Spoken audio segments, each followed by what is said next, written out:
Hello friends, Sindhu Bhairavi serial next எபிசோடுன review பார்க்கலாமாங்க. இங்கே ஆறுமுகமும் பைரவி மேலே உயிரை வச்சுக்கிட்டு இருக்காங்க. ஆனால் இங்கே பைரவி வந்து ஆறுமுகத்தை புரிஞ்சிக்காம ஆறுமுகத்துக்கும் எனக்கும் இருக்கிற உறவை இத்தோட முடிச்சு விட்டுருங்க. அதுவும் இல்லாமல் நான் வெளியில் போய் எனக்கு பிடிச்ச மாதிரி நான் இருந்துக்கிறேன் அப்படின்னு சொல்லிட்டு அன்னபூர்ணிக்கிட்டையுமே சொல்லியிருப்பாங்க.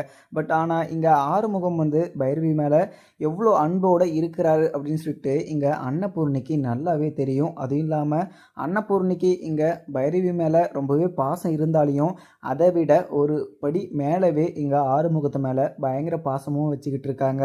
அப்படி இருந்தாலையும் பைரவி சொல்கிறதெல்லாம் கேட்டுக்கிட்டு பைரவி என்ன சொல்கிறாலோ அதுக்கு சம்மதிச்சுக்கிட்டுமே இருக்காங்க அன்னபூர்ணியும். அது எதுக்காகனா இங்கே பைரவி எடுத்த முடிவில் இங்கே அன்னபூர்ணிக்கு கொஞ்சம் கூட விருப்பமே கிடையாது. ஏன்னா ஆறுமுகம் கஷ்டப்படுறதை பார்த்துக்கிட்டு இங்கே அன்னபூர்ணியாலுமே இருக்கவே முடியல. ஆறுமுகத்து மேலே ரொம்பவே கோவப்பட்டாலையும் ஆறுமுகம் நல்லா இருக்கணும். அது இல்லாமல் ஆறுமுகமும் பைரவியும் சேர்ந்து சந்தோஷமாக இருக்கணும். ஆறுமுகத்துக்கு இப்படிப்பட்ட ஒரு நல்ல ஒரு ஒய்ஃப் வந்து கிடைக்கவே மாட்டா.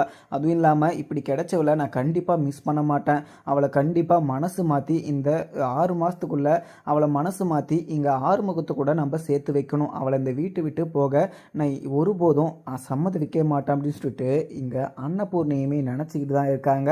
அதுக்கப்புறம் என்ன, இங்கே ஆறுமுகமும் பைரவியை பேச வைக்கணும். அது இல்லாமல் பைரவி நம்ம மேலே எவ்வளோ பாசம் வச்சுக்கிட்டு இருக்கா அப்படின்ற விஷயத்த வந்து நம்ம தெரிஞ்சுக்கணும் அப்படின்னு சொல்லிட்டு பைல்ஸ் இருக்குது அப்படின்ற மாதிரியுமே நான் ஹாஸ்பிட்டலுக்கு போய்ட்டு வந்தால் எனக்கு உடம்பு முடியல அப்படின்னு சொல்லிட்டு ஒரு ட்ராமா போடுறாங்க. இதையுமே நம்பி இங்கே பைரவியுமே ஆறுமுகத்துக்கு இப்படி இருக்குது, இப்படி இருக்கிற போது நம்ம அவரை பார்க்காம இருக்கக்கூடாது அப்படின்னு சொல்லிட்டு இங்கே பைரவியுமே யோசிச்சு அவரை வந்து ரூமில் கூட்டிகிட்டு போய் விட்டு அவருக்கு தண்ணி கொடுத்து அவருக்கு கொஞ்சம் உதவி பண்ணியிருப்பாங்க. அதை பார்த்து இங்கே ஆறுமுகமும் கொஞ்சம் சந்தோஷமாக பைரவிக்கு நம்ம மேலே கொஞ்சம் அக்கறை இருக்குது, அதுவும் இல்லாமல் நம்ம மேலே கொஞ்சம் பாசம் வச்சுக்கிட்டு இருக்கா. ஆனால் கட்டின புருஷனை நம்பாமல் அந்த சஞ்சயை நம்பிக்கிட்டு இருக்கா. அந்த சஞ்சய் கெட்டவன் சொல்லிட்டு நம்ம ஆறுமுகத்துக்கிட்ட இங்கே பைரவி கிட்ட கண்டிப்பாக நம்ம நிரூபிச்சே ஆகணும். அது இல்லாமல் பைரவி வந்து கண்மூடித்தனமாக இங்கே சஞ்சயை நம்புறத நம்ம அவன் மனசுக்குள்ள இருந்து ஃபஸ்ட்டு எடுக்கணும் அப்படின்னு சொல்லிட்டு ஆறுமுகமும் நினச்சிக்கிட்டு இருக்காங்க. அதுவும் இல்லாமல் அன்னபூர்ணி வந்து ஆறுமுகத்துக்காக பைரவி கிட்டமே போய் பேசியிருப்பாங்க. ஆறுமுகத்துக்கு ரொம்பவே முடியாமல் இருக்குது. அதுவும் இல்லாமல் கொல்லபுரத்தில் இருக்க வேலையெல்லாம் யாருமே பார்த்துக்க மாட்டாங்க. வேலைக்கு வர ஆட்கள் வந்து நம்மளை ஏமாத்திடுவாங்க பைரவி. அதுவும் இல்லாமல் அவனுக்கு உடம்பு சரியாகிற வரையும் அந்த வேலையை நீ கொஞ்சம் பார்த்துக்கிறியா? அதுவும் இல்லாமல் அவன் இப்படி இருக்கிற சுச்சுவேஷனில் அவன் அந்த வேலையை பார்க்க முடியாது. அவன் அவன் உடம்பு சரியாகிற வரையும் நீ பார்த்துக்க முடியுமா அப்படின்னு சொல்லிட்டு அன்னபூர்ணியுமே கேட்டுருப்பாங்க. உடனே இதை கேட்டதுமே பைரவி வந்து கொஞ்சம் யோசிச்சுட்டுமே இருந்திருப்பாங்க. உடனே அதுதான் அத்தை, உங்களுக்கு உடம்பு சரியாகிற வரையும் நான் பார்த்துக்கிறேன் அத்தை, நீங்கள் எதுக்குமே கவலைப்படாதீங்க அத்தை. அதே மாதிரி இன்னொரு விஷயமும் உங்ககிட்ட சொல்லணும். நான் இங்கே யூஎஸில் ஒரு வேலைக்காக நான் அப்பாயின்மெண்ட் போட்டிருக்கேன். அதுவும் இல்லாமல் அது 6 மந்த்துக்குள்ளே கண்டிப்பாக அந்த வேலை கிடைச்சிரும். அதுவும் இல்லாமல் கிடைச்ச கையோட நான் அந்த வேலைக்கு கண்டிப்பாக போய் ஜாயின் பண்ணிவிடுவேன். இந்த வீட்டை விட்டு நான் கண்டிப்பாக போக தான் போகிறேன். ஏன்னா ஆறுமுகத்தை கண்டிப்பாக நான் மன்னிக்கவே மாட்டேன். அவன் என்னைக்கு என்னையும் சஞ்சையும் இது ஒன்று சேர்த்து வச்சு தப்பாக பேசினானோ அன்னைக்கே எனக்கும் அவனுக்கும் இருக்கிற உறவு அன்னையோடு முடிஞ்சிருச்சு அப்படின்னு சொல்லிட்டு இங்கே பைரவியுமே சொல்கிறாங்க. இதை கேட்ட அன்னபூர்ணிக்கு மிகப்பெரிய ஒரு வருத்தம். ஏன்னா என்ன இருந்தாலையும் இங்கே பைரவி மேலே பாசம் வச்சுக்கிட்டு இருக்காங்க அன்னபூர்ணியும். அங்கே பைரவி சொல்கிறதெல்லாம் கேட்டுக்கிட்டு இருக்கலாம். ஆனால் இங்கே ஆறுமுகம் கஷ்டப்பட்டுக்கிட்டு இருக்காங்க. அதுவும் இல்லாமல் ஆறுமுகம் வந்து பைரவி மேலே உயிரே வச்சுக்கிட்டு இருக்காங்க அப்படின்ற உண்மை வந்து இங்கே அன்னபூர்ணிக்கு நல்லாவே தெரியும். இதை கேட்டதும் பைரவி, இது உன்னோட விருப்பம், அது இல்லாமல் உன் சம்மந்தம் இல்லாமல் இங்கே ஆறுமுகம் வந்து உன் கழுத்தில் தாலி கட்டினதே மிகப்பெரிய ஒரு தப்பு. அதுவும் இல்லாமல் தப்பு பண்ணவங்க யாரும் தண்டனை அனுபவிக்காமல் இருக்கவே கூடாது. அதனால் என்னோட பையனாக கூட இருக்கட்டும், அவன் தப்பு பண்ணியிருக்கான், அவன் தப்பு பண்ணதுக்கு தண்டனை அனுபவிக்கட்டும். நீ என்ன முடிவு பண்ணாலையும் அதில் எனக்கு சம்மதம். அது இல்லாமல் எனக்காக இவ்வளோ நாளாக நீ அவன் கூட சேர்ந்து சகிச்சுக்கிட்டு வாழ்ந்துக்கிட்டு இருக்க அப்படின்னு சொல்லிட்டு நினைக்கிற போது எனக்கு ரொம்பவே சந்தோஷமாக இருக்குது. அதுவும் இல்லாமல் அவன் பண்ண தப்புக்கு என்ன மன்னிச்சுக்கோ பைரவி அப்படின்னு சொல்லிட்டு இங்கே அன்னபூர்ணியுமே சொல்லிடுவாங்க. இதை கேட்ட அங்கே பைரவியுமே, சரிங்கத்தை, நான் அந்த வேலையெல்லாம் பார்த்துக்கிறேன், அவருக்கு உடம்பு இது சரியாகிற வரையும் நான் எல்லாத்தையுமே பார்த்துக்கிறேன், நீங்கள் எதுக்குமே கவலைப்படாதீங்க அப்படின்னு சொல்லிட்டு அன்னபூர்ணிக்கிட்ட பைரவியுமே சொல்லிடுவாங்க. அதுக்கப்புறம் என்ன, இங்கே அன்னபூர்ணியை மீட் பண்ணி எங்க மகாவுமே பேச வந்திருப்பாங்க. ஏன்னா, மகா இந்த வீட்ல இருந்த வரைக்கும் சொகுசா ரொம்பவே சந்தோஷமாவும், அவங்க நெனச்ச மாரியெல்லாம் இருந்துகிட்டு இருந்தாங்க. ஆனா, இப்ப அவங்க செஞ்ச ஒரு தப்புனால வீட்ட விட்டயுமே வெளிய அனுப்பிச்சு விட்டுருப்பாங்க அன்னபூர்ணியும். அந்த ஒரு சிச்சுவேஷன்ல அவங்களே தண்ணி எடுக்கணும், அவங்களே சமைக்கணும் அப்படின்னு சொல்லிட்டு, அவங்களே துணி துவைக்கணும் அப்படின்ற மாரியுமே நெறைய வேலை இருக்கு. அதெல்லாம் பார்த்துக்கிட்டு இங்க அவங்களால அந்த வேலைய பார்க்க கூட முடியல. உடனே அன்னபூர்ணி வெளிய வந்ததும், அன்னபூர்ணி கால்லயுமே போய் விழுறாங்க. இது அக்கா என்ன மன்னிச்சுக்கோங்க அக்கா. ஏதோ நான் தெரியாம இப்படி ஒரு தப்பு பண்ணிட்டேன். அதுவும் இல்லாம சிந்துவ நெனச்சு தான் நான் இந்த ஒரு தப்பு பண்ணேன். ஏன்னா சிந்து வந்து சிவாவோட லைஃப ஸ்பாயில் பண்ணிட்டா. அதுவும் இல்லாம சிவா சிந்துவால நெறையவே கஷ்டப்பட்டுக்கிட்டு இருக்கான் அப்படின்னு சொல்லிட்டு சிந்துவ இந்த வீட்ட விட்டு துரத்தணும் அப்படின்றதுனால அந்த அம்மன் நகைய நான் திருடினேன். மத்தபடி நான் எந்த ஒரு நோக்கத்திலயுமே திருடல. ஏதோ நான் ஒரு முட்டாள்தனமா யோசிச்சு இப்படியெல்லாம் பண்ணிட்டேன். என்ன மன்னிச்சுக்கோங்கக்கா அப்படின்ன மாரியுமே இங்க அன்னபூர்ணி கிட்ட மகா சொல்லவும், உடனே அன்னபூர்ணியும் மகா நான் உன்னை எப்போவுமே மன்னிக்க மாட்டேன். அதுவும் இல்லாமல் என்னோட ரூமில் இருந்து நீ ₹1,00,000 திருடுனதை கூட நான் கண்டிப்பாக மன்னிச்சிடுவேன்.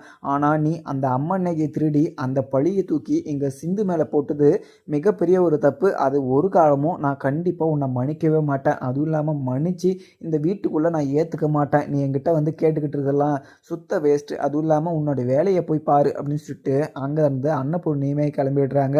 உடனே அன்னபூர்ணி சொன்னதை கேட்ட இங்க மகாவுமே பயங்கர கோவமா அன்னபூர்ணி பின்னாடி நின்றுக்கிட்டு என்னையவே இந்த வீட்டை விட்டு நீ வெளியே துரத்திட்ட. ஆனால் நான் சந்தோஷமா அந்த வீட்டுக்குள்ளே இருந்தேன். ஆனால் என் சந்தோஷத்தை கெடுத்த உன்னை நான் கண்டிப்பாக உன்னை நான் சும்மாவே விட மாட்டேன். உன்னை நான் என்ன பண்ணுறேன்னு சொல்லிட்டு நீ இந்த மண்ணு மேலே சத்தியம் பண்ணி கண்டிப்பாக உன்னை ஏதோ ஒன்று பண்ணுவேன். அதுவும் இல்லாமல் இந்த வீட்டை விட்டு நான் உன்னை துரத்தே தருவேன் அப்படின்னு சொல்லிட்டு எங்கள் மகாவுமே மண்ணை தூவி சபதமெல்லாம் எடுக்கிறாங்க. ஆனால் இங்கே மகா வந்து இப்படிலாம் நான் பண்ணணும் அப்படின்னு சொல்லிட்டு யோசிச்செல்லாம் பண்ணது கிடையாது. ஆனால் அவங்க சிந்து மேலே இருக்கிற கோவத்தில் நிறைய விஷயத்தில் தப்பு பண்ணியிருக்காங்க. அது எல்லாமே தெரியாமல் அவங்க தப்பிச்சுக்கிட்டு இருந்தாங்க. ஆனால் கடைசியில் ஒரு கட்டத்தில் சிவாவே அவங்க அம்மாவை அந்த வீட்டில் இருக்க அன்னபூர்ணி கிட்ட மாட்டி விட்டுட்டு இருப்பாங்க. அதை கேட்டு எங்கள் அன்னபூர்ணியும் தப்பு பண்ணவங்க யாரும் இந்த வீட்டுக்குள்ளே இருக்கக்கூடாதுன்னு சொல்லிட்டு வீட்டை விட்டையுமே துரத்தி அமைச்சிருப்பாங்க. அதுக்கப்புறம் என்ன இங்கே சுவாத்தியை வந்து சிவா கூடிய ஹாஸ்பிட்டலுக்குமே அக்கௌண்ட்ஸ் அந்த ஒரு வேலை வந்து வேக்கன்சி இருக்குது அப்படின்னு சொல்லிட்டு அதுக்காக அப்பாயின்மெண்ட் பண்ணணும் அப்படின்றதுனால இங்கே சுவாத்தியை வந்து சிவா கூடமே அமைச்சிருப்பாங்க. ஆனால் இங்கே சிவா கூட போன சுவாத்தியுமே சிவா கூடயே சுற்றிக்கிட்டு சிவாவை வந்து பயங்கரமாக சிவா கிட்ட பேசி பேசி சிரிச்சுக்கிட்டு இருக்காங்க. இதெல்லாம் பார்த்த அங்கே சிந்துக்கு கொஞ்சம் பொறாமையாகவும் இருக்குது. அதுவும் இல்லாமல் இங்கே சுவாதி மேலே பயங்கர கோபமாகவும் இருக்குது. இங்கே டாக்டர் என்ன தான் கட்டிக்கிட்டு இருக்காரு, அதுவும் இல்லாமல் என்ன தான் கட்டிக்கிட்டு இருக்காரு அப்படின்னு சொல்லிட்டு இந்த சுவாதி பொண்ணுக்கு நல்லாவே தெரியும். அவள் தெரிஞ்சிருந்தும் என்ன இப்படி கோவப்படுத்துறதுக்காக இப்படியெல்லாம் பண்ணிக்கிட்டு இருக்கா. அவளை நான் என்ன பண்ணுறேன்னு சொல்லிட்டு எனக்கு ஒன்றுமே புரியல அப்படின்ற மாதிரியுமே தன்னைத்தானே பேசிக்கிட்டு இருக்காங்க சிந்துவுமே. அதுக்கப்புறம் என்ன எங்கள் சுவாதிக்கு அங்கே ஹாஸ்பிட்டலில் இருக்கவங்க எல்லாருமே இன்ட்ரடியூஸ் பண்ணி வைக்கிறாங்க. அதுக்கப்புறம் என்ன எங்கள் சுவாத்தியுமே அவங்களுடைய ரூமையுமே காமிச்சிட்டு இருப்பாங்க. அங்கே போய் வேலையுமே பார்த்துக்கிட்டு இருப்பாங்க. அதுக்கப்புறம் என்ன இங்கே சிவா வந்து இங்கே கேன்டீனுக்குமே வராங்க. வந்து சிந்து நீ எதுவுமே தப்பாக நினச்சிக்காத. இங்கே அன்னபூர்ணி பெரியம்மா வந்து இங்கே சுவாத்தியை வந்து அந்த ஹாஸ்பிட்டலில் இருக்கிற வேலையை வந்து சுவாத்திக்கு கொடு. அதுவும் இல்லாமல் சுவாதி வீட்டில் இருக்கிறது நினைக்கிற போது அவள் ரொம்பவே தனிமையை ஃபீல் பண்ணுறா. அதுவும் இல்லாமல் வீட்டில் இருக்கும்போது ரொம்பவே போர் அடிக்குது அப்படின்ற மாதிரிலாம் சொல்லிக்கிட்டு இருக்கா. அங்கே ஹாஸ்பிட்டலுக்கு வந்தோன்னா உனக்குமே கொஞ்சம் துணையாகவும் இருக்கும். அதுவும் இல்லாமல் அவள் அங்கே இருக்கிற வேலையுமே செஞ்சுக்கிட்டு இருப்பா. யாருக்குமே எந்த ஒரு பிரச்சனையுமே இருக்காது அப்படின்னு சொல்லிட்டு இங்கே அன்னபூர்ணி பெரியம்மா சொன்னதுனால மட்டுமே அவளை நான் கூட்டிகிட்டு வந்தேன். மற்றபடி அவகிட்ட நான் வேறு எந்த ஒரு எண்ணத்தோடையுமே நான் பேசலை. நீ எங்களை 2 பேரையுமே பார்த்து நீ தப்பாக மட்டும் நீ நினச்சிக்காத. என்றைக்குமே கடைசி வரைக்கும் என் மனசில் நீ மட்டும்தான் இருக்க. அதுவும் இல்லாமல் அன்னபூர்ணி பெரியம்மாவே அங்கே சுவாத்தியை கல்யாணம் பண்ணிக்க சொன்னாலுமே கண்டிப்பாக நான் பண்ணிக்கவே மாட்டேன். இந்த நிச்சயதார்த்தம் நடந்துச்சுன்னு சொல்லிட்டு இங்கே அன்னபூர்ணி பெரியம்மா வந்து நினச்சிக்கிட்டு இருக்காங்க. ஆனால் கண்டிப்பாக அதில் எனக்கு கொஞ்சம் கூட உடன்பாடே கிடையாதுன்னு சொல்லிட்டு உனக்கு நல்லாவே தெரியும். அப்படி தெரிஞ்சிருந்தோம் நீ என்னை பார்த்து இப்படி கோவமெல்லாம் பார்த்துக்கிட்டு இருக்காத. என்ன இருந்தாலும் இப்போ அன்னபூர்ணி பெரியம்மா எனக்காக சமைச்சு இங்கே ஹாஸ்பிட்டல் வரையுமே கொடுத்து அமைச்சிருக்காங்க. அதை நான் சாப்பிட்லன்னா அன்னபூர்ணி பெரியம்மா ரொம்பவே வருத்தப்படுவாங்க. அதனால தான் அந்த சாப்பாடை சாப்பிட்டேன். இப்போவுமே எனக்கு வயிறு ரொம்பவே காலியாக தான் இருக்குது. நீ சமைச்ச சாப்பாடை நான் கண்டிப்பாக இப்போ சாப்பிட தான் போகிறேன் அப்படின்னு சொல்லிட்டு அங்கேருந்து உக்காந்துட்டு சாப்பாடுமே எடுத்துகிட்டு வந்து சொல்கிறாங்க. உடனே சிந்துவுமே ரொம்பவே சந்தோஷமாகவும் டாக்டர் ஒரே நிமிஷம் வெயிட் பண்ணு, நான் கண்டிப்பாக உனக்கு சாப்பாடு கொண்டு வரேன். நான் உன்னை பற்றி தப்பெல்லாம் நினைக்கல, ஆனால் இங்கே சுவாதி எல்லாமே தெரிஞ்சும் இப்படியெல்லாம் நடிச்சுக்கிட்டு இருக்காளே அப்படின்னு சொல்லிட்டு நினைக்கிற போது தான் எனக்கு அவன் மேலே பயங்கரமாக கோவமாக இருக்குது. மற்றபடி நான் உன்னை எதுவுமே தப்பாலாம் நினைக்கல அப்படின்னு சொல்லிட்டு சிந்துவுமே அங்கேருந்து சாப்பாடையுமே கொண்டு வந்து வைக்கிறாங்க. உடனே டாக்டர் உனக்கு என்ன வேணுமோ கேளு டாக்டர், நான் கண்டிப்பாக உனக்காக நான் சமைச்சு கொண்டு வரேன். அதுவும் இல்லாமல் இந்த ஹாஸ்பிட்டலில் எல்லாருக்குமே உனக்கு எப்படி நான் பண்ணுறனோ அதே மாதிரி இந்த ஹாஸ்பிட்டலில் இருக்கவங்களுக்குமே நான் பண்ணிக்கிட்டு இருக்கேன். நான் உன்னை ரொம்பவே லவ் பண்ணிக்கிட்டு இருக்கேன். அந்த ஒரு அன்பு உனக்கு நல்லாவே புரியுன்னு சொல்லிட்டு நினைக்கிறேன். ஏன்னா என்னோட பேச்சை மீறி எங்கள் அன்னபூர்ணி அத்தை சொல்கிறாங்கன்னு சொல்லிட்டு அன்னபூர்ணி அத்தை சொல்கிறத மட்டும் நீ கேட்டுறாத டாக்டரு, நான் உன் மேலே உயிரே வச்சுக்கிட்டு இருக்கேன், நீ இல்லைனா நான் செத்தே போயிடுவேன் அப்படின்னு சொல்லிட்டு எங்கள் சிந்துவுமே சொல்லவும் உடனே இங்கே சிவாவும் சிந்து எதுக்காக இப்படியெல்லாம் பேசிக்கிட்டு இருக்க, நான் தான் உங்ககிட்ட சொல்லிட்டேன் இல்லை, எனக்கு கடைசி வரைக்கும் இந்த ஜென்மத்தில் நீ மட்டும்தான் அப்படின்னு சொல்லிட்டு இங்கே சிவாவுமே சொல்லிடுறாங்க. இதை கேட்டதும் அங்கே சிந்துக்கு கொஞ்சம் சந்தோஷமாகவும் இருக்குது. அதுவும் இல்லாமல் டாக்டரை என்னை ஏமாற்ற மாட்டார், அதுவும் இல்லாமல் டாக்டர் மேலே நான் எவ்வளோ அன்பு வச்சுக்கிட்டு இருக்கணும், அதுக்கு மேலே என் மேலே டாக்டர் வந்து ரொம்பவே அன்பு வச்சுக்கிட்டு இருக்கான்னு சொல்லிட்டு எனக்கு நல்லாவே தெரியும் அப்படின்ற மாதிரியுமே சிவா வந்து சொன்னதை நினச்சிக்கிட்டு சந்தோஷப்பட்டுக்கிட்டு இருக்காங்க எங்கள் சிந்துவுமே. அதுக்கப்புறம் எங்கள் சிவாவை தடக்கிக்கிட்டு இருக்காங்க சுவாதியுமே. ஏன்னா சிவா கூடயே இருக்கணும், அது இல்லாமல் சிவா என் கூடயே தான் பேசிக்கிட்டு இருக்கணும், எங்கள் சிந்து கூட இருக்கக்கூடாது, சிந்து கூட பேசக்கூடாது, அதுவும் இல்லாமல் சிந்து சமைச்ச சாப்பாடை சாப்பிடவே கூடாது, கண்டிப்பாக சிந்துக்கிட்ட இருந்து நம்ம அங்கே சிவாவை பிரித்து தான் வைக்கணும் அப்படின்னு சொல்லிட்டு சுவாதியுமே எங்கள் சிவாவை தடக்கிக்கிட்டு இருக்க. உடனே இங்கே நம்ம கேன்டீனுக்கு போய் பார்க்கலான்னு சொல்லிட்டு கேன்டீனுக்கு வந்து பார்க்குறாங்க. உடனே சிவா வந்து அங்கே உட்காந்து சாப்பிட்டுக்கிட்டுமே இருக்காங்க.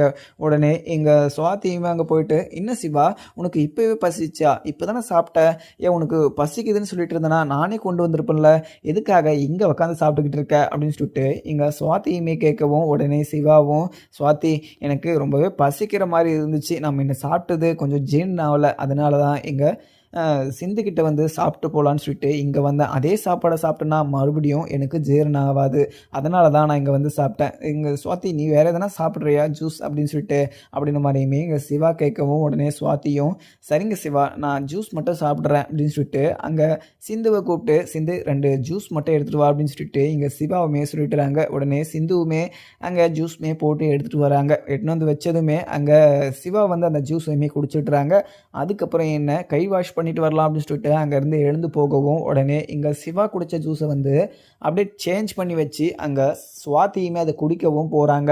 இதை பார்த்த சிந்துக்கு வந்து ரொம்பவே கோவத்தில் அங்கே போயிட்டு, இது சுவாதி நீ இதெல்லாம் சாப்பிடக்கூடாது, அதுவும் இல்லாமல் இதில் சுகர் வந்து நான் அதிகமாக போட்டுட்ருக்கேன், நீ சுகர் இல்லாமல் தானே குடிப்ப, நான் உனக்கு வேறு ஜூஸ் போட்டு கொண்டு வராரு அப்படின்னு சொல்லிட்டு உள்ளேயுமே போய் ஜூஸ் வேறு ரெடி பண்ணிக்கிட்டு இருக்காங்க. அதுவும் இல்லாமல் சிந்துவுடைய ஃப்ரெண்டுமே அங்கே வந்து நிற்கிறாங்க. உடனே இங்கே சிந்துக்கிட்ட போயிட்டு, சிந்து நீ இதுக்கு மேலே பொறுமையாக இருந்தனா கண்டிப்பாக எதுவுமே நடக்காது, அதுவும் இல்லாமல் டாக்டரை வந்து கண்டிப்பாக உங்கள்கிட்ட இருந்து பிரிச்சிருவா இந்த சுவாதி, அவளை நம்ம எதனா ஒன்று பண்ணியே ஆகணும், அதுவும் இல்லாமல் இந்த லூஸ் மோஷன் மாத்திரையை அவளுக்கு மிக்ஸ் பண்ணி கொடு, அதுவும் இல்லாமல் அவள் கேன்டீனில் உட்கார முடியாது, அதுவும் இல்லாமல் இங்கே இருக்கிற வேலையை பார்க்கவே முடியாது, எந்த நேரமும் அவள் பாத்ரூம்லேயே தான் இருக்கணும் அப்படின்னு சொல்லிட்டு அந்த ஜூஸுமே அங்கே லூஸ் மோஷன் மாத்திரையுமே மிக்ஸ் பண்ணி அங்கே சுவாதிக்கிட்டுமே எடுத்துகிட்டு போய் வச்சிடுறாங்க. சுவாதியுமே அது டேஸ்டியாக இருக்குது அப்படின்னு சொல்லிட்டு நல்லாவே குடிச்சிடுறாங்க.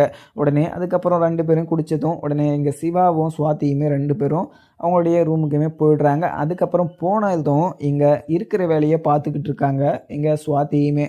அதுக்கப்புறம் வயிற்றில் ஏதோ கழக்கிற மாதிரி இருக்குது அப்படின்னு சொல்லிட்டு இங்கே பாத்ரூமும் போகிறாங்க, வெளியே வராங்க, பாத்ரூம் போகிறாங்கன்னு சொல்லிட்டு அப்படி இப்படின்னு சொல்லிட்டு சுற்றிக்கிட்டே இருக்காங்க. அதுக்கப்புறம் வெளியே நின்று இதை பார்த்துக்கிட்டு இருக்க அந்த சிந்துவும் அவங்களுடைய ஃப்ரெண்டும் இதை பார்த்து பயங்கரமாக சிரிச்சுக்கிட்டு இருக்காங்க. ஏன்னா இது இவளுக்கு தேவைதான், ஏன்னா இவள் சிவாக்கிட்டே இப்படியெல்லாம் பேசிக்கிட்டு இருக்கா, சிந்துக்கு இவ்வளோ பெரிய துரோகம் பண்ணதுக்கு இவளுக்கு இப்படி இதான் நடக்கணும் அப்படின்னு சொல்லிட்டு இங்கே சிந்துவுடைய ஃப்ரெண்டுமே பேசிக்கிட்டு இருக்க. அதுக்கப்புறம் சிவாவுமே போய் அங்கே உக்காந்துக்கிட்டு ஒரு கிரிட்டிக்கல் பேஷண்ட்டுமே வந்திருக்காங்க, அதுக்காக ட்ரீட்மெண்ட்டுமே பார்த்துக்கிட்டு இருக்காங்க சிவாவும்.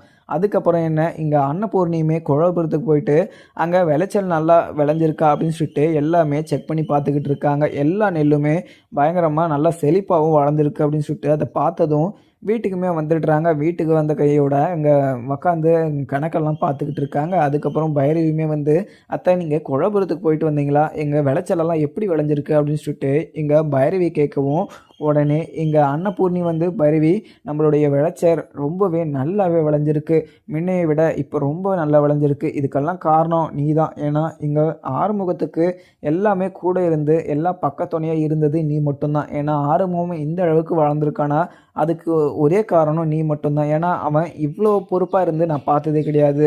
நீ வந்ததுலேருந்து அவன் ரொம்பவே பொறுப்பாக மாறிட்டான்.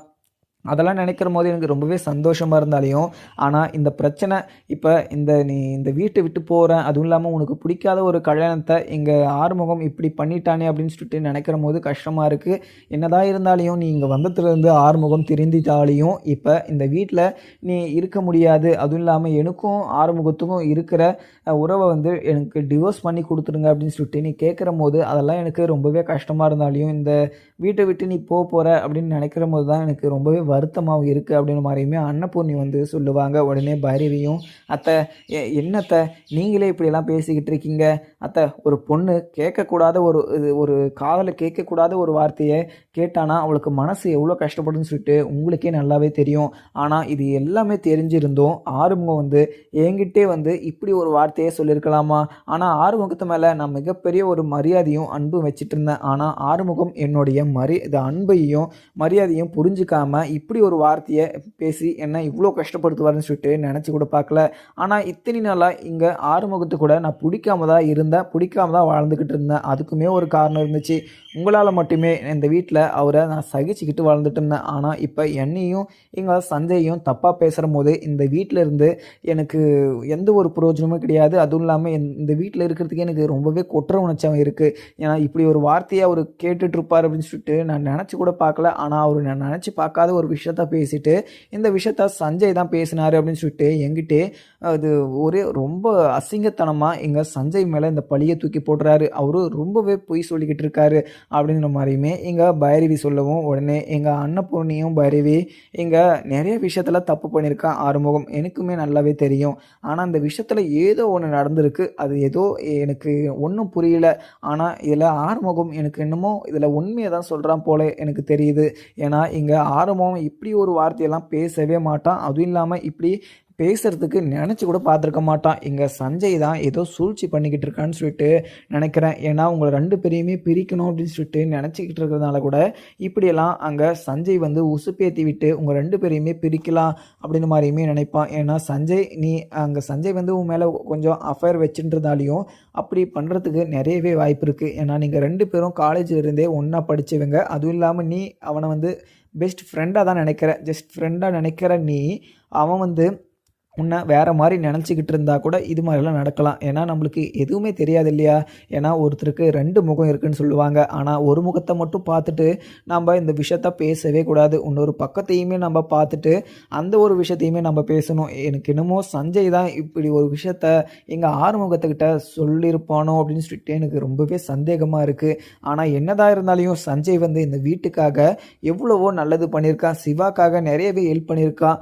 ஆனால் அவன் இந்த வீட்டுக்குள்ளே எல்லார் மனசுலையும் நல்ல பேர் எடுக்கணுன்றதுனால இந்த ஒரு விஷயத்த பண்ணியிருக்கலாம் இல்லையா? நம்ம இப்படியுமே யோசிக்கணும். ஏன்னா ஆறுமுகத்தை நான் சின்ன வயசுலேருந்து பார்த்துருக்கேன். ஏன்னா ஒரு தனக்கு பிடிச்சவங்களை எப்போவுமே எந்த ஒரு சூழ்நிலையிலுமே அவன் அசிங்கப்படுத்த மாட்டான். அதுவும் இல்லாமல் அவன் முக்கியமாக சந்தேகப்பட மாட்டான். ஆனால் இப்போ உன்னவே இப்படி ஒரு வார்த்தை அவன் கேட்குறதுக்கு அவன் வாயிலிருந்து வார்த்தையே வந்திருக்காது. அதுவும் இல்லாமல் அவன் வாயிலிருந்து வந்திருக்குன்னா அப்போ மிகப்பெரிய ஒரு விஷயம் எங்கள் சஞ்சய் வந்து ஆறுமுகத்துக்கிட்ட சொல்லியிருக்கான். அப்போ அந்த ஒரு கோவத்தில் தான் இது மாதிரிலாம் இங்கே சஞ்சய் வந்து சொல்லிக்கிட்டு இருக்கான். இங்கே சஞ்சய் கூட நீ டீப்பாக கண்மூடித்தனமாக நம்பிக்கிட்டு பழகிக்கிட்டு இருக்காத, அவன் ஒன்று ஏதோ ஒன்று பண்ணிடுவான் அப்படின்னு சொல்லிட்டு சொல்கிறதுக்காக தான் இங்கே ஆறுமுகமும் வந்திருப்பான். ஆனால் அந்த விஷயம் வேறு மாதிரி போய் முடிஞ்சிட்ருக்கோம். ஆனால் பைரவி என்னை ரொம்பவே மன்னிச்சிக்கோ, நான் உன் காலை விழுந்து கூட கேட்குறேன். ஆனால் ஆறுமுகம் இவ்வளோ பெரிய சந்தேக புத்தியோட இவ்வளோ பெரிய அசிங்கமான ஒரு வார்த்தையை உன்னை பார்த்து கண்டிப்பாக கேட்குறதுக்கு அவனுக்கு மனசே வந்திருக்காது. இதில் ஏதோ ஒரு விஷயம் நடந்திருக்கு பைரவி, இந்த ஒரு விஷயத்தில் நீ கொஞ்சம் உக்காந்து டீட்டெயிலாக யோசிச்சு பார்க்குறியா அப்படின்னு மாதிரியுமே எங்கள் அன்னபூர்ணியுமே சொல்லியிருப்பாங்க. ஆனால் முன்னாடியே இங்கே சிந்து வந்து இங்கே பைரவியை மீட் பண்ணி பேசியிருப்பாங்க. ஏன்னா எனக்கு சஞ்சய் மேலே ரொம்பவே சந்தேகம் இருக்குது. ஏன்னா அவருடைய ஒரு பக்கத்தை தான் நீங்கள் பார்த்துருக்கீங்க பைரவி, ஆனால் இன்னொரு பக்கத்தை பார்க்காம நீ அங்கே சஞ்சயை முழுக்க நம்பிக்கிட்டு இருக்காத. ஏன்னா எங்கள் ஆறுமுகம் மச்சான் ரொம்பவே உண்மையானவர். ஆனால் ஏதோ ஒரு கோவத்தில் பிரச்சனைக்கு போவார், அடிதடி பண்ணுவார். ஆனால் மற்றபடி யாரையுமே புண்படுத்த மாட்டார். அதுவும் இல்லாமல் அவங்க கஷ்டப்படுற மாதிரி எந்த ஒரு விஷயமோ இல்லை எந்த ஒரு வார்த்தையுமே பேச மாட்டாங்க. ஆனால் நீங்கள் இங்கே ஆறுமுகம் மச்சானை தப்பாக புரிஞ்சு வச்சுட்டு இருந்திருக்க. ஆனால் அங்கே ஆறுமுகம் மச்சான் மேலே நீ ஒரு பக்கத்து இருக்கிறத பார்த்துட்டு இன்னொரு பக்கம் இருக்கிறத பார்க்காம ஆறுமுகம் மச்சானை நீ தப்பாக புரிஞ்சுக்கிட்டு இருக்க. அதே மாதிரி தான் இங்கே சஞ்சய் பண்ண நல்லதை மட்டும் நீ நினச்சி ஒரு பக்கத்தை நினச்சி நீ இப்படியெல்லாம் பேசிக்கிட்டு இருக்க. இன்னொரு பக்கம் அவர் என்ன பண்ணியிருக்காரு அப்படின்னு சொல்லிட்டு நீ நினச்சினா இல்லை தெரிஞ்சிச்சுன்னா நீ அது மாதிரி பேசவே மாட்ட. ஏன்னா ஒரு பக்கம் இப்படி அடித்தடியாக இங்கே சுற்றிட்டு இருந்தாலையும் ஆர்வம் மச்சான், ஆனால் ரொம்பவே ஒருத்தர் மேலே பாசம் வச்சுட்டாருன்னா அவருக்காக அவங்களுக்காக உயிரே கொடுப்பாரு இங்கே ஆர்வம் மச்சான். எனக்கு ஆர்வம் மச்சான் மேலே எனக்கு ரொம்பவே நம்பிக்கை இருக்குது. அவர் இந்த ஒரு விஷயத்தில் இதில் பொய் சொல்லியிருப்பாருன்னு சொல்லிட்டு எனக்கு கொஞ்சம் கூட சந்தேகமே வரலை அப்படின்னு சொல்லிட்டு இங்கே பைரவி கிட்ட வந்து சிந்து வந்து முன்னாடியே சொல்லியிருப்பாங்க. அந்த விஷயத்தையும் இங்கே அன்னபூர்ணி சொன்ன விஷயத்தையுமே ரெண்டுமே முயற்சி பண்ணி இங்கே யோசிச்சு பார்க்குறாங்க இங்கே பைரவியுமே. ஆனால் யோசிச்சு பார்த்து அவங்களுக்குமே கொஞ்சம் சந்தேகம் வருது. ஆனால் அந்த சந்தேகத்தை அவங்க எப்படி தீர்க்கிறது அப்படின்னு சொல்லிட்டு அவங்களுக்கு தெரியாது. அதுவும் இல்லாமல் இங்கே சஞ்சய் போலீஸ்ன்றதுனால யாருக்கிட்டையுமே மாட்டாமல் நம்ம தப்பிக்கணும் அப்படின்றதுனால ஒவ்வொரு விஷயமும் ஒவ்வொரு தப்புமே பார்த்து பார்த்து பண்ணிக்கிட்டு இருக்காங்க. இப்படி இருக்க சமயத்தில் எங்கள் ஆறுமுகம் இது சஞ்சய் இப்படி தப்பு பண்ணியிருக்கான் அப்படின்ற விஷயத்த நம்ம எப்படி கண்டுபிடிக்கிறது அப்படின்ற மாதிரியுமே குழம்பி தன்னைத்தானே பேசிக்கிட்டு இருக்காங்க எங்கள் பைரவியுமே. அதுக்கப்புறம் என்ன ரூமில் உட்காந்துக்கிட்டு இங்கே ஆறுமுகம் வந்து பயங்கரமாக ஃபீல் பண்ணி அழுந்துக்கிட்டு இருக்காங்க. என்னதான் இருந்தாலையும் எங்கள் ஆறுமுகத்து மேலே எங்கள் அன்னபூர்ணி பயங்கர கோபமாக பேசிகிட்டு இருந்தாலையும் இங்கே பைரவி வந்து இந்த வீட்டை விட்டு போகக்கூடாது. அதுவும் இல்லாமல் நீ பைரவி மேலே உயிரே வச்சுக்கிட்டுருக்குன்னு சொல்லிட்டு எனக்கு நல்லாவே தெரியும். நீ கஷ்டப்படுறத பார்த்துக்கிட்டு என்னால் நல்லா இருக்க முடியாது. அதனால மட்டுமே நான் இந்த வீட்டில் நீ கொஞ்ச நாள் ரெஸ்ட் எடு. அதுவும் இல்லாமல் கொல்லப்புறத்தில் இருக்கிற வேலையெல்லாமே எங்கள் பைரவியை நான் பார்த்துக்க சொல்லியிருக்கேன். அதுவும் இல்லாமல் பைரவி இந்த வீட்டை விட்டு வெளியே போகக்கூடாதுன்னா நீ படுற கஷ்டத்தையும் நீ பண்ண எல்லாத்தையுமே அவள் தெரிஞ்சுக்கணும். அது இல்லாமல் உன்னை பற்றி புரிஞ்சுக்கணுன்னா நம்ம இப்படியெல்லாம் பண்ணால் மட்டும்தான். ஏன்னா பைரவி மாதிரி எனக்கு ஒரு நல்ல ஒரு மருமக கிடைக்கவே மாட்டா. அதுவும் இல்லாமல் பைரவியை நான் மிஸ் பண்ண விரும்ப கிடையாது. அதனால தான் இந்த வீட்டுக்குள்ளே அவள் இருக்கணும்னு சொல்லிட்டு ஆசைப்படுறேன். அதுவும் இல்லாமல் நீ பைரவி மேலே உயிரே வச்சுக்கிட்டு இருக்க. இந்த மாதிரி ஒரு சமயத்தில் உன்னையும் பைரவியும் பிரித்து நான் உன்னை கஷ்டப்படுத்த விரும்பலை. அதுவும் இல்லாமல் என்னையும் நான் வருத்திக்க விரும்பலை. இந்த வீட்டில் இந்த 6 மாதத்துக்குள்ளே கண்டிப்பாக அங்கே மனசு மாறி உனக்கும் இங்கே பைரவிக்கும் சேர்த்து வைக்கணும் அப்படின்னு சொல்லிட்டு எனக்கு ஆசையாக இருக்குது. அந்த ஒரு விஷயம் மட்டும் நடந்துட்டா எனக்கு ரொம்பவே சந்தோஷமாக இருக்கும். அதுவும் இல்லாமல் என்ன நடந்தாலையும் என் உயிரே போனாலையும் இந்த வீட்டை விட்டு பைரவியை நான் போவிட மாட்டேன். உன் கூட நான் கண்டிப்பாக சேர்த்து வைப்பேன். அதுவும் இல்லாமல் இங்கே சஞ்சய் ஏதோ பண்ணிட்டு இருக்கான். அவன் என்ன பண்ணிக்கிட்டு இருக்கான்னு சொல்லிட்டு தெரியல. எனக்குமே அவன் மேலே இவ்வளோ பெரிய ஒரு விஷயத்த அவன் சொல்லியிருப்பானோ அப்படின்ற மாதிரியுமே சந்தேகமாக இருக்குது. அது அப்படி இருந்தாலையும் அவன் மேலே எனக்கு கொஞ்சம் டவுட்டாக இருக்குது. நீ அவன் பண்ண விஷயத்த இங்கே ஆதாரப்பூர்வமாக கண்டிப்பாக இந்த 6 மாதத்துக்குள்ளே எல்லாருக்குமே நீ ஆதாரப்பூர்வமாக நிரூபித்தா மட்டும்தான் இங்கே இந்த வீட்டில் நீயும் இருப்ப. அதுவும் இல்லாமல் உன் கூட இங்கே பைரவியும் சேர்ந்து சந்தோஷமாக இருப்பா. ஏன்னா இங்கே உன்னை பற்றி அங்கே புரிஞ்சுக்கிறதுக்காக நான் குழப்பத்தில் அங்கே வேலையை பார்க்க சொன்னேன். ஆனால் அவள் வந்து உன்னை புரிஞ்சுக்கிட்டு உன் கூட சேர்ந்து வாழ்கிறதுக்காக நீ தான் முயற்சி பண்ணணும். ஆனால் நீயாவது கொஞ்சம் அவ கூட சேர்ந்து வாழணும் அப்படின்றத ஒரு மனசில் வச்சுக்கிட்டு இங்கே சஞ்சய் பண்ண தப்பை நீ எல்லாருக்குமே ஆறுமுகம். எனக்கு உன்னை இப்படி பார்த்துக்கிட்டு என்னால் இருக்க முடியல. எனக்கு ரொம்பவே கஷ்டமாக இருக்குது. இந்த மாதிரி ஒரு சுச்சுவேஷனில் எனக்கு என்ன முடிவு எடுக்கிறதுன்னு தெரியல. அதுவும் இல்லாமல் நீ இவ்வளோ கஷ்டப்படுறதை பார்த்துட்டு நான் என்ன பண்ணுறதுன்னு கூட தெரியாமல் முழிச்சிக்கிட்டு இருக்கேன். ஏதோ ஒன்று பண்ணி நீ கண்டிப்பாக அங்கே பைரவியை புரிய வச்சிரு அப்படின்னு சொல்லிட்டு இங்கே ஆறுமுகத்துக்கிட்ட சொல்லியிருப்பாங்க. அதெல்லாம் நினச்சி பார்த்து மனசுக்குள்ளே பேசி இங்கே பயங்கரமாக அழுதுகிட்டுமே இருக்காங்க ஆறுமுகம். ஏன்னா என்றைக்குமே இங்கே ஆறுமுகம் அழுதே கிடையாது. ஒரு சைடு பார்த்திங்கன்னா இங்கே பைரவி வந்து கழுத்தில் இருக்க தாலியை வந்து மூஞ்சில் வீசியிருப்பாங்க. இந்த சைடு பார்த்திங்கன்னா அவங்க அம்மா அன்னபூர்ணியுமே வந்து உனக்காக நான் கண்டிப்பாக இந்த வீட்டிலேருந்து பைரவியை நான் அனுப்பிச்சி விட மாட்டேன், நீயும் பைரவியும் சேர்ந்து சந்தோஷமாக இருக்கணும்னு சொல்கிறத நினச்சி ஒரு சைடு அழுதுகிட்டு இருக்காங்க. ஆனால் ஆறுமுகம் வந்து ரொம்பவே பாவம்னு சொல்லலாம். ஆனால் கட்டின புருஷனை நம்பாமல் இங்கே சஞ்சயை கண்மூடித்தனமாக நம்பிக்கிட்டு இருக்காங்க இங்கே பைரவியுமே. ஆனால் கடைசியில் கண்டிப்பாக ஒரு நாள் இங்கே பைரவிக்கு ஆறுமுகம் எல்லாமே உண்மையை தான் சொன்னார். அதுவும் இல்லாமல் மொத்த ஒரு தப்பையும் இங்கே சஞ்சய் தான் பண்ணாருன்னு சொல்லிட்டு கண்டிப்பாக இங்கே பைரவிக்கு தெரிய வரதான் போகுது. அந்த நேரம் ரொம்ப நாளெல்லாம் கிடையாது, கூடிய சீக்கிரம் கண்டிப்பாக கையுங்கோலமாக இங்கே சிக்க தான் போகிறாரு இங்கே சஞ்சயுமே. அதுக்கப்புறம் என்ன, இங்கே ஹாஸ்பிட்டலில் உக்காந்துக்கிட்டு பயங்கரமாக சிரிச்சுக்கிட்டு இருக்காங்க இங்கே சிந்துவும் அவங்களுடைய ஃப்ரெண்டுமே. அதுக்கப்புறம் பயங்கரமா எங்க அங்கிக்கு இங்குக்குன்னு சொல்லிட்டு நடந்து நடந்து ரொம்பவே களைப்பாவும் இருக்குன்னு சொல்லிட்டு எங்க இது சுவாதி வந்து ஸ்டூல்லையுமே உட்கார்றாங்க. உடனே சுவாதியை மீட் பண்ணி நம்ம எல்லா டீட்டெயில்ஸும் நம்ம அவகிட்ட கொடுத்துட்டு வரணும் அப்படின்ற மாதிரியுமே சிவா வந்து அங்கே சஞ்சய் இது சுவாதி கேபினுக்குமே போகிறாங்க. கேபின் போனதும் அங்கே சுவாதி வந்து ரொம்பவே சோர்வாகவும் உக்காந்துக்கிட்டு இருக்க. உடனே சுவாதி கிட்ட போயிட்டு, "சுவாதி உனக்கு என்ன ஆச்சு? நல்லா தானே இருந்த. உனக்கு என்னதான் பண்ணுது?" அப்படின்னு சொல்லிட்டு இங்கே சிவா கேட்கவும், உடனே சுவாதியும், "இது சிவா எனக்கு என்ன ஆச்சுன்னு சொல்லிட்டு தெரியல. அங்கே சிந்து கிட்ட போய் நம்ம ஜூஸ் குடிச்சிட்டு வந்தோம். அதுக்கப்புறம் என்னால் ஒரு இடத்துல உட்கார முடியல. எனக்கு லூஸ் மோஷன் ஆகிட்டே இருக்குது. எனக்கு ரொம்பவே வயிறு வலிச்சுக்கிட்டே இருக்குது." அப்படின்னு மாதிரியுமே அங்கே சுவாதியுமே சொல்லவும், உடனே சிவாவும், "என்ன சுவாதி சொல்கிற? இங்கே ஜூஸ் குடித்ததுக்கப்புறம் உனக்கு லூஸ் மோஷன் ஆகிட்டே இருக்கா? அப்படி என்ன அந்த ஜூஸ் உனக்கு செட் ஆகலையா? இல்லை எப்படி?" அப்படின்னு சொல்லிட்டு கேட்கவும், உடனே இங்கே சுவாதியும், "சிவா எனக்கு ரொம்பவே சந்தேகமாக இருக்குது. எனக்கு இந்த ஜூஸில் ஏதோ மிக்ஸ் பண்ணியிருப்பாங்களோ என்னவோ அப்படின்னு சொல்லிட்டு எனக்கு சந்தேகமாக இருக்குது. என்னன்னே தெரியல. அது குடித்த உடனே எனக்கு வயிறெல்லாம் ஒரு மாதிரியாக இருந்துச்சு. அதுக்கப்புறம் எனக்கு லூஸ் மோஷன் ஆகிக்கிட்டே இருக்குது. என்னால் ஒரு இடத்துல உட்காரவே முடியல.